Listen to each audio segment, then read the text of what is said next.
اعوذ باللہ من الشیطان الرجیم بسم اللہ الرحمن الرحیم الحمدللہ رب العالمین ثم الصلاۃ والسلام علی اشرف الانبیاء والمرسلین اللہم صلی علی محمد وعلی محمد وعجل فرجہم۔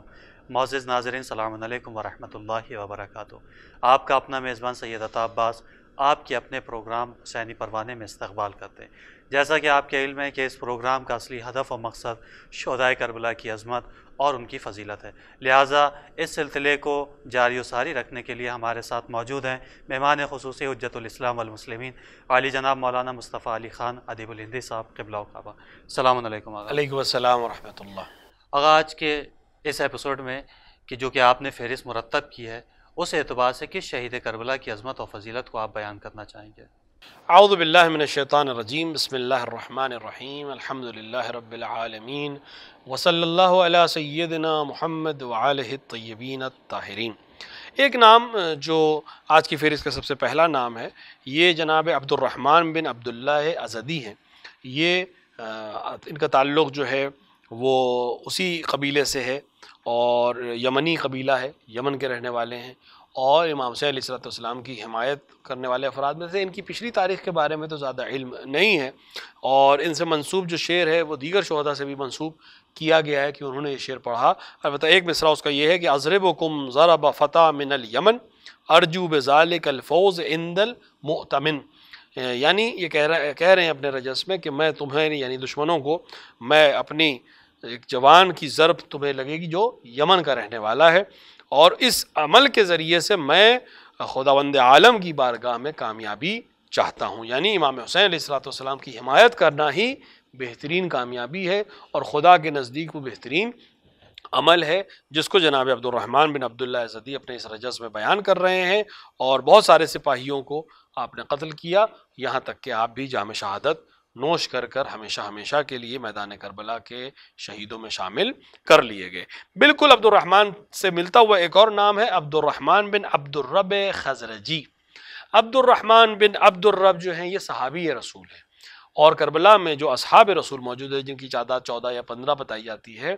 ان میں سے ایک شخصیت یہ، البتہ یہ رسول کی زندگی میں جوان تھے اور بہت زیادہ سن نہیں تھا اس وقت، لیکن رسول اللہ کو صلی اللہ علیہ وآلہ کو آپ نے درک کیا ہے، اور امیر المومنین علیہ السلام سے نے آپ کی تربیت کی ہے، قاری قرآن تھے، اور قرآن کی تلاوت بھی جو آپ سیکھی ہے، اور قرآن جو آپ نے حاصل کیا وہ بھی امیر المومنین علی بن ابی طالب علیہ السلام سے پڑھا تھا۔ دیکھیں، ایک دفعہ ہوتا ہے کہ انسان قرآن سنتا ہے، ایک دفعہ انسان کسی درس حاصل کرتا ہے، تو آپ ان لوگوں میں سے جنہوں نے امیر المومنین علیہ السلام سے تلاوت قرآن کو اور قرآن کو سیکھا تھا۔ جب امیر المومنین علیہ السلام نے مقام رحبہ جو کوفہ اور دمشق کے درمیان ایک جگہ ہے، وہاں پر لوگوں سے جو اچھے خاصے لوگ جمع تھے، ان سے خطبے کے دوران یہ پوچھا تھا کہ تم میں سے کون ہے جو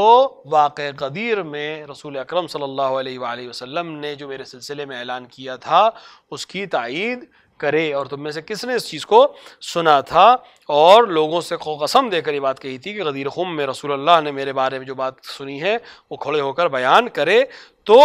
عبد الرحمن کھڑے ہوئے اور انہوں نے کہا کہ میں نے خود سنا ہے کہ رسول اللہ نے فرمایا فمن کنت مولاہ فعلی مولا، یعنی حدیث غدیر کو امیر المومنین کے کہنے پر آپ نے مقام رحبہ پر بیان کیا اور امیر المومنین کی دعا کے شامل حال ہوئے۔ تو آپ ان افراد میں سے جنہوں نے صرف امیر المومنین کی بیعت نہیں کی یا امیر المومنین کی صرف قرآن نہیں سیکھا، بلکہ جہاں حقانیت کے تثبیت کی بات آئی اور حقانیت کو واضح کرنے کی بات آئی، آپ نے بڑے مجمع میں اس کا اعتراف بھی کیا اور تائید بھی کی اور تصدیق بھی کی۔ آپ کوفے کے رہنے والوں میں سے تھے، اور جب وہاں سے لوگوں نے امام حسین علیہ السلام کی بیعت لینے کی بات آئی تو ان لوگوں میں سے تھے جو امام حسین کے لیے بیعت لے رہے تھے، کیونکہ جناب مسلم ہر جگہ نہیں جاتے تھے، جناب مسلم نے کئی لوگوں کو نمائندہ بنایا تھا، ان میں جناب عبد الرحمن بھی تھے جو بیعت لے رہے تھے۔ اور یہ اور جناب بریر، یہ دو افراد ہیں جو 9 محرم پر جب پشت خیمہ کی صفائی ہو رہی تھی کہ دشمن ادھر سے حملہ نہ کرے اور پشت پہ خندق کھود دی جائے، تو یہ اور جناب بریر حمدانی انہوں نے پشت خیمہ پر صفائی کر اور اس کو دشمنوں کی حملے سے بچانے کے لیے مختلف اقدامات کیے تھے۔ اسی وقت جناب بریر نے ایک مذاق کیا تھا جو تھوڑا سا الگ طرح کا تھا، تو جناب عبد الرحمن نے بریر سے کہا تھا کہ آپ وہ کیوں ہنس رہے ہیں، یہ وقت ہنسنے کا ہے اور مذاق کا وقت ہے۔ تو جناب بریر نے آپ کو جواب دیا تھا کہ اس سے بہتر وقت ہنسی اور مذاق کے لیے نہیں، کہ کل ہم جام شہادت کو نوش کریں گے اور اپنے رسول سے اور جنت کی نعمتوں سے ہمیں نوازا جائے گا۔ اور روز عاشورہ جب جنگ شروع ہوئی تو عبد الرحمن میدان میں گئے، اور بعض کے مطابق آپ پہلی جنگ میں اور بعض کے مطابق آپ ظہر کے وقت تک زندہ رہے اور جنگ کرتے رہے، یہاں تک کہ ظہر کے نزدیک آپ کو جام شہادت نوش فرمایا۔ تو لہٰذا عبد الرحمن ان افراد میں سے ہیں کہ جنہوں نے رسول کو بھی درک کیا ہے، رسول کے زمانے میں تربیت امیر المومنین علیہ السلام سے حاصل کی، پھر امیر المومنین علیہ السلام کے ساتھ رہے، پھر اس کے بعد امام حسن اور پھر بعد میں امام حسین کا ساتھ دیتے دیتے آخر یوم عاشورہ آپ نے جام شہادت نوش کیا۔ اور جیسا کہ ابھی آپ نے شہید کربلا کی جو کہ عبد الرحمن ہیں، ان کے فضائل اور ان کی فضیلت کے اندر آپ نے یہ چیز بیان فرمائی کہ غدیر خم کے میدان میں بھی یہ موجود تھے، لہذا اگر وہ انسان کی جس نے انکار کیا ہو غدیر خم کا، اس کے انکار کے نتیجے میں اس کو کیا چیز حاصل ہوتی ہے، یا اسی طریقے سے غدیر خم ہے کیا، اس کی اہمیت کیا ہے، آج ہماری ذمہ داری غدیر خم کے حوالے سے کیا ہے؟ دیکھیے، غدیر خم کے سلسلے سے اگر ہم گفتگو کریں تو رسول اکرم صلی اللہ علیہ وآلہ نے خود اعلان کر دیا تھا کہ یہ پیغام جو تمہیں میں آج دے رہا ہوں، یہ ایسا پیغام ہے جو قیامت تک کے لیے حلال کو حلال اور حرام کو حرام تک بنانے والا پیغام ہے اور تم تک پہنچانے والا پیغام ہے۔ یعنی اگر تم نے غدیر کو قبول کر لیا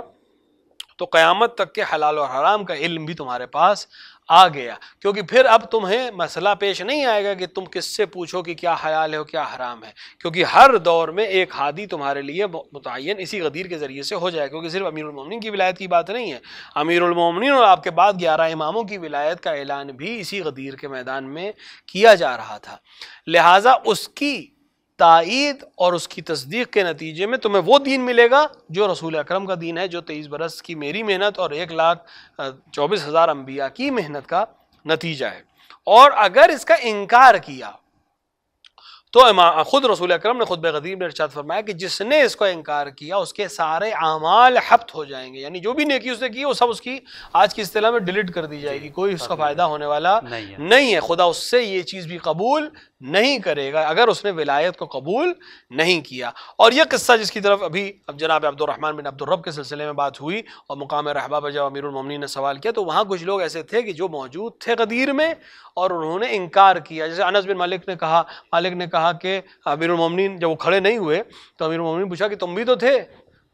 کیا تم نے نہیں یاد ہے کہ یہ پیغام دیا تھا رسول اکرم نے؟ تو اس نے یہ کہا کہ میں بوڑھا ہو گیا ہوں، مجھے اب یاد نہیں ہے۔ تو امیر المومنین نے ہاتھ بلند کر کے یہ کہا کہ اگر تم سچ کہتے ہو اور یہ بات جو کہہ رہے ہو صحیح ہے تو کوئی مسئلہ نہیں، لیکن اگر تم جھوٹ بولتے ہو تو بارگاہ الہی میں نے دعا کرتا ہوں کہ تمہیں ایک ایسے مرض میں مبتلا کرے جو تم کسی سے چھپا نہ سکو۔ اور راوی بیان کرتا ہے کہ اس کے بعد اب ہم نے انس بن مالک کو دیکھا کہ اس کے چہرے کے اوپر کوڑ کے نشان اس طرح سے تھے کہ وہ کا ماما اس کو چھپا نہیں پاتا تھا۔ تو اب انکار غدیر کا نتیجہ صرف جسمانی مرض نہیں ہے، وہ تو امیر المومنین نے ایک دعا دی تھی کہ اس نے امیر المومنین کی تائید نہیں کی تھی، امیر المومنین کے پوچھنے پر تائید نہیں کی تھی، لہٰذا اس کو سزا دی گئی۔ جیسے حارث ابن نعمان فہری کو بھی سزا خداوند عالم نے دی تھی، ورنہ بہت سے لوگ تھے جنہوں نے انکار غدیر کیا تھا لیکن زبان پر نہیں لائے تھے، آپس میں معاہدے کیے تھے لیکن زبان پر نہیں لائے تھے۔ اگر عذاب خدا چاہتا تو ان کو بھی لے سکتا تھا، لیکن چونکہ حارث ابن نعمان نے خود طلب کیا کہ میرے اوپر آسمان سے پتھر آئے، لہٰذا اس کے لیے آسمان سے پتھر آیا اور ولایت کے اس اعلان کے انکار کا نتیجہ بھی اس کو ملا۔ لیکن ظاہری کے ساتھ ساتھ باطناً اس کے نقصانات کہیں زیادہ ہیں کہ جو آج ہم انتشار دیکھ رہے ہیں، جو آج ہم اسلام کے لیے اتنے مسائل دیکھ رہے ہیں، وہ سب انکار غدیر کے نتیجے میں ہے۔ واقعہ کربلا کے جس کے سلسلے میں ہم اور آپ گفتگو کر رہے ہیں، یا وہ پوری دنیا میں آج غم منایا جا رہا ہے، امام حسین کو یاد کیا جا رہا ہے، واقعہ کربلا کا وجود ہی انکار غدیر کا نتیجہ ہے۔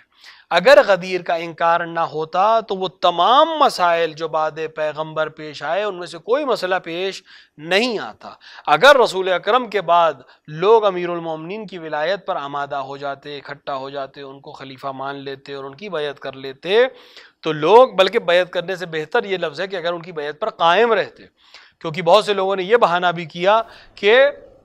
امیر المومنین نے آنے میں دیر کر دی، ہم خلیفہ اول کی بیعت کر چکے ہیں۔ یہ جملہ ہی غلط ہے، کیونکہ رسول اکرم صلی اللہ علیہ وآلہ غدیر کے میدان میں امیر المومنین کی بیعت لے چکے تھے لوگوں سے۔ تو یہ کہنا کہ ہم بیعت چونکہ کر چکے ہیں کسی اور کی لہٰذا آپ دیر میں آئے ہیں، یہ جملہ ہی غلط ہے، کیونکہ امیر المومنین کی بیعت تو رسول کی زندگی میں غدیر خم کے میدان میں لی جا چکی تھی، تو اس بیعت کو توڑنے کا جرم بھی کر رہے ہیں، کی بیعت پہ جانے کا جرم بھی کر رہے ہیں۔ لہٰذا غدیر کے انکار کے نتیجے میں اسلام آج ان مسائل میں مبتلا ہے جس میں آپ اس کو دیکھ رہے ہیں۔ آج اگر اسلام دنیا میں ان مذاہب میں سمجھا جاتا ہے جس کو لوگ تنفر کی نگاہ سے دیکھتے ہیں، جس کو لوگ خوف کی نگاہ سے دیکھتے ہیں، جس سے لوگ بیزاری اختیار کرتے ہیں، تو اس کی وجہ انکار غدیر ہے۔ کیونکہ اگر امیر المومنین علیہ السلام کی ظاہری حکومت کو ہم دیکھیں اور امیر المومنین علیہ السلام کی طرز حکومت کو ہم ملاحظہ کریں تو ہمیں سمجھ میں آئے گا کہ اگر واقعاً یہ حکومت 25 برس رہتی،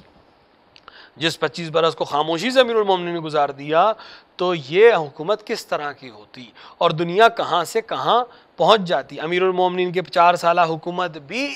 اس طرح سے نہیں ہو سکی جس طرح سے امیر المومنین چاہتے تھے، جب بھی اس کے اندر کتنے کمال امیر المومنین نے دکھائے۔ وہ سارے وجوہات جو تھی وہ اس لیے کہ 25 سال کی خاموشی میں اتنی بدعتیں رائج ہو گئی تھی کہ امیر المومنین کو اس کو ٹھیک کرتے کرتے اتنا وقت لگ گیا، لیکن اس کے باوجود امیر المومنین کی حکومت میں کوئی بھوکا نہیں تھا۔ امیر المومنین کی حکومت میں کوئی انسان بھوک سے مر نہیں رہا تھا، کوئی انسان سیاسی قیدی نہیں تھا، کوئی انسان اس لیے نہیں قتل کیا جا رہا تھا کہ وہ امیر المومنین کا سیاسی مخالف ہے۔ تو یہ ایک ایسی حکومت ہے جس کو ہر ایک پسند کرتا ہے۔ اگر یہ حکومت رسول اللہ کے فوراً بعد سے شروع ہو جاتی تو اسلام کہاں سے کہاں پہنچ چکا ہوتا اور مسلمان کہاں سے کہاں پہنچ چکے ہوتے، اور دنیا کے ہر کوشے و کنار میں اسلام کی وہ تصویر جو واقعی اسلام کی تصویر تھی وہ پہنچتی۔ تو غدیر کی اہمیت یہ ہے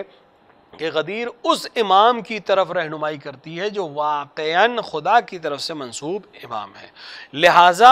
رسول اکرم صلی اللہ علیہ وآلہ یہ اعلان کر رہے ہیں کہ حاضرین غائبین تک اس بات کو پہنچائیں۔ لہٰذا آپ نے سوال کیا کہ ہماری ذمہ داری کیا بنتی ہے، تو ہماری سب سے بڑی ذمہ داری یہ بنتی ہے کہ اولاً تو ہم خود پیغام غدیر کو سنیں اور سمجھیں۔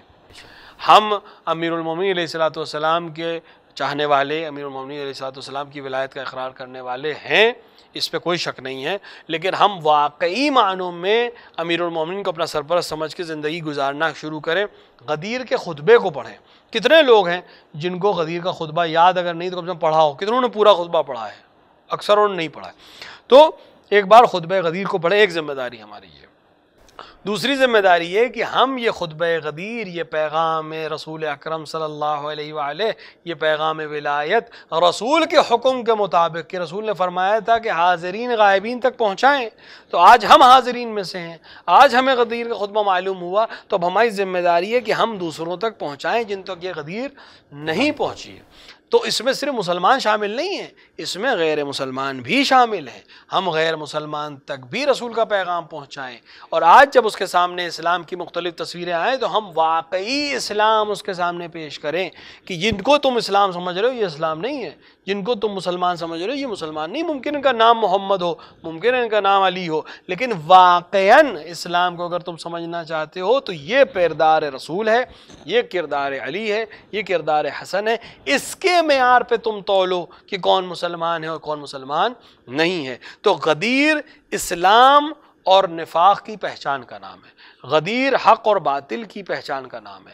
غدیر رسول اکرم کے دین کی واقعی شکل کا نام ہے۔ غدیر وہ میزان ہے جس کے ذریعے سے آپ یہ طے کر سکتے ہیں کہ کون رسول کے کہے ہوئے راستے پہ چل رہا ہے اور کون رسول کے کہے ہوئے راستے پر نہیں چل رہا ہے۔ ہماری ذمہ داری ہے کہ ہم غدیر کو مانیں، سمجھیں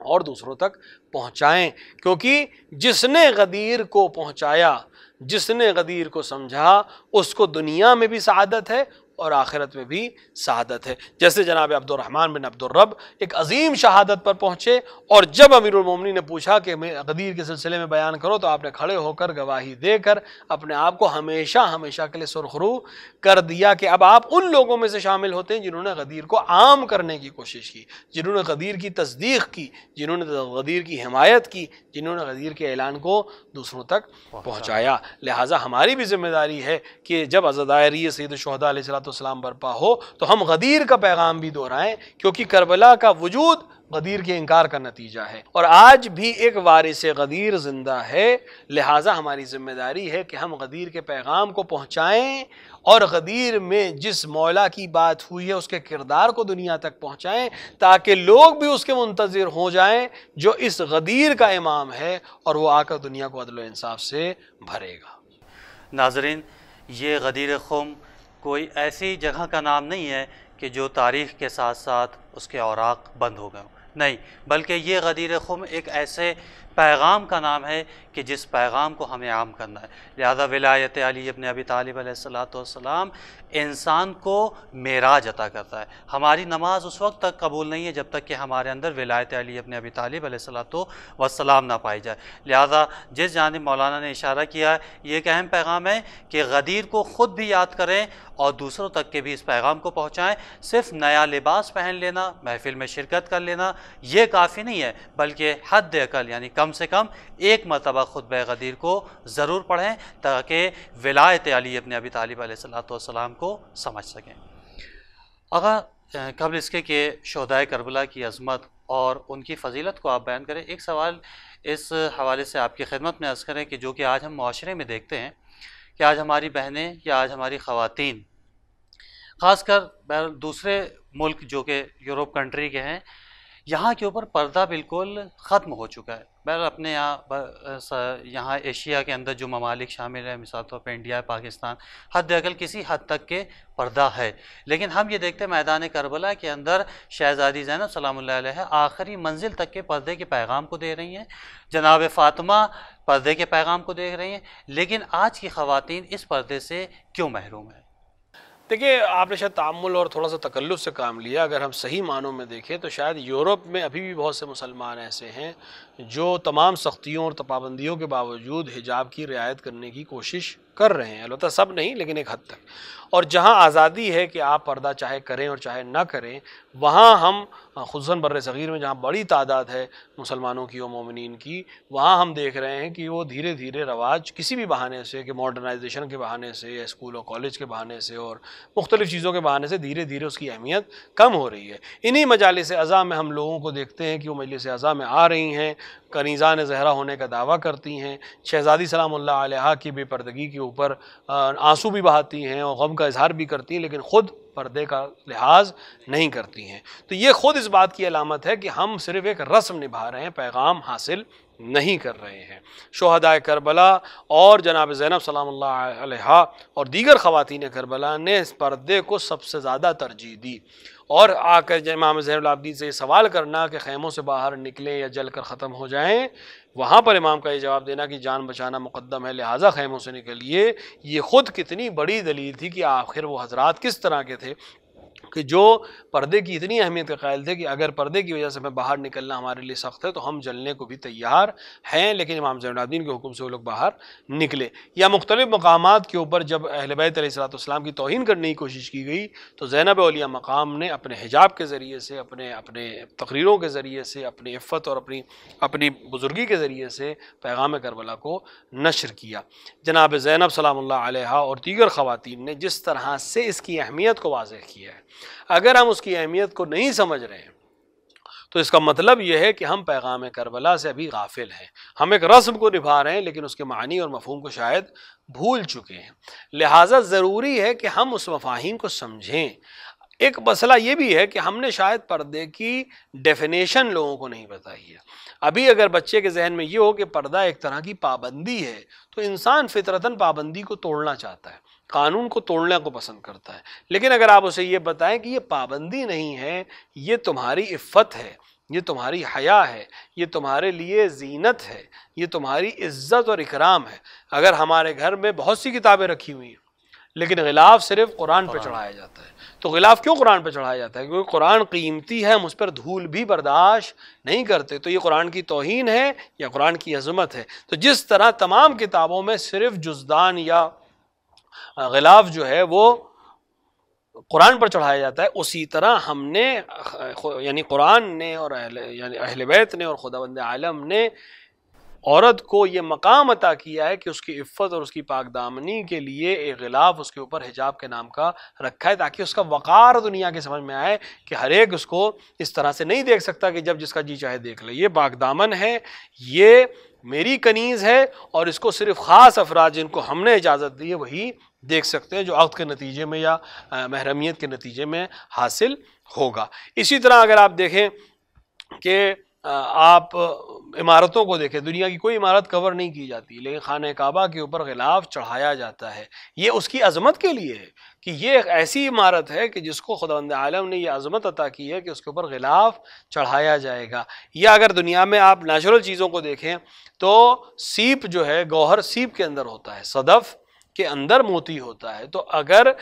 موتی کی اہمیت ہے اس لیے وہ صدف کے اندر ہے، اسی لیے اس کی قیمت ہوتی ہے، جیسا موتی ویسے ہی اس کا صدف ہوتا ہے۔ تو اسی طرح یہ خواتین ہیں، اگر ان کو صحیح پیغام دیا جائے کہ تم صاحب عفت ہو، تم صاحب امتیاز ہو، تم صاحب عظمت ہو، اس لیے خدا تمہیں حجاب کے صدف میں دیکھنا چاہتا ہے، اس لیے تمہیں حجاب کے غلاف میں دیکھنا چاہتا ہے، حجاب کے پوشش میں دیکھنا چاہتا ہے، تاکہ تمہیں عظمت اور وقار عطا ہو سکے، اور دنیا کو پتہ چل سکے کہ تم صاحب عفت ہو، تم صاحب عظمت ہو۔ اگر ایک خاتون حجاب کرتی ہے تو وہ اپنے آپ کو پچھلے نہ سمجھے، بلکہ وہ دنیا میں اعلان کر رہی ہے کہ مجھے فخر ہے مسلمان ہونے پر، مجھے فخر ہے کنیز جناب زہرا ہونے پر۔ تو اگر آپ یہ اعلان کرنا چاہتے ہیں کہ آپ کو فخر ہے اپنے مذہب پر، آپ کو فخر ہے اپنے آپ کو کنیز زہرا کہنے پر، تو پھر آپ وہ سیرت اختیار کریں جو جناب زہرا کی سیرت تھی، یعنی حجاب کے زیور سے اپنے آپ کو آراستہ کریں کہ آپ ایسی کوئی چیز نہیں ہے کہ ہر ایک آپ کو دیکھ سکے اور ہر ایک آپ کو مس کر سکے، بلکہ وہ عظمت ہے کہ جس صاحب کردار ہوگا، جس کو خدا اجازت دے گا، جس کو شریعت اجازت دے گی، صرف وہی آپ کو دیکھ سکتا ہے، ہر ایک کو اجازت نہیں ہے کہ وہ آپ کو دیکھ سکے۔ لہٰذا ہماری ذمہ داری ہے کہ اس عاشور کے صدقے میں، اس کربلا کے صدقے میں، اہل بیت علیہ السلام کے صدقے میں اس پیغام کو عام کریں کہ حجاب درس کا نام ہے، حجاب کربلا کے درس کا نام ہے، حجاب شہزادی کے درس کا نام ہے، اور کنیزان زہرا، ماتمداران اور عزاداران سید الشہداء جناب زینب کی ذمہ داری ہے کہ اس کا لحاظ بھی رکھیں اور اس کی ترویج بھی کریں۔ بے شک ناظرین کہ جس جانب مولانا نے اشارہ کیا کہ کسی بھی عورت کا، کسی بھی خاتون کا کہیں سے بھی تعلق ہو، پوری کائنات کے اندر، پوری دنیا سے، اگر انہیں میدان کربلا کو واقعاً اپنے لیے ایک آئیڈیل سمجھا ہے تو ان کا تعلق کہیں سے بھی ہو وہ پردے کا خیال رکھیں گے۔ لہٰذا شہزادی فاطمہ زہرا سلام اللہ علیہا یا ان کی صاحبزادی شہزادی زینب سلام اللہ علیہا، انہوں نے پردے کی عظمت کو بیان کیا، پردے کے وقار کو بیان کیا، پردے کی اہمیت کو بیان کیا۔ لہٰذا آج ہماری بھی ذمہ داری ہے، ہمارے گھر کی خواتین کی یہ ذمہ داری ہے، ہماری بچیوں کی یہ ذمہ داری ہے کہ اس پردے کا پاس رکھا جائے، اس پردے کا بھرم رکھا جائے۔ کیوں؟ کیونکہ جب ہم اس کائنات سے جائیں گے تو شہزادی کے سامنے ہمیں سرخرو ہو، ہم شہزادی کے سامنے سرخرو ہو سکیں، تاکہ شہزادی یہ کہہ سکیں کہ واقعاً اس بچے نے ہمارے پردے کا خیال رکھا، ہماری عظمت کا خیال رکھا اور ہماری وقار کا خیال رکھا۔ لہٰذا آقا بہت بہت شکریہ کہ آپ نے اپنے قیمتی وقت کے ذریعے سے ناظرین تک کے بہت سے پیغامات کو پہنچایا، اور ان پیغامات میں سب سے اہم پیغام آج کے دور میں اگر ہم دیکھتے ہیں تو وہ پردے کا پیغام ہے، کیونکہ بہرحال ہر جگہ سے یہ پردہ کم ہوتا جا رہا ہے۔ لہٰذا ہماری ذمہ داری ہے کہ پردے کی جو عظمت ہے اس کو لوگوں تک پہنچائیں۔ لہٰذا اس سلسلے میں جو آپ نے بیان فرمایا وہ بہترین بیان تھا، آپ کے شکر گزار ہیں کہ آپ نے اپنے قیمتی وقت کے ساتھ اس ایپیسوڈ میں شامل ہوئے اور پردے کے پیغام کو پہنچایا۔ ناظرین انشاءاللہ امید ہے کہ یہ ایپیسوڈ اور یہ سلسلہ جو شہدائے کربلا کی عظمت اور فضیلت کا ہے یہ آپ کے لیے مفید ثابت ہوگا۔ لہٰذا آپ سے درخواست ہے کہ خود بھی اس پیغام سے مستفید ہوئیے اور دوسروں تک کے بھی اس پیغام کو پہنچائیے، اور آخر میں نیچے دیے گئے نمبرز کے اوپر اپنے رائے اور اپنے مشورے کے ذریعے سے ہم کو ضرور نوازیں۔ والسلام علیکم ورحمۃ اللہ وبرکاتہ۔ آئیے مل کر اپنے وقت کے امام کے ظہور کی دعا کرتے ہیں۔ بسم اللہ الرحمن الرحیم۔ اللہم عجل لولیک الفرج۔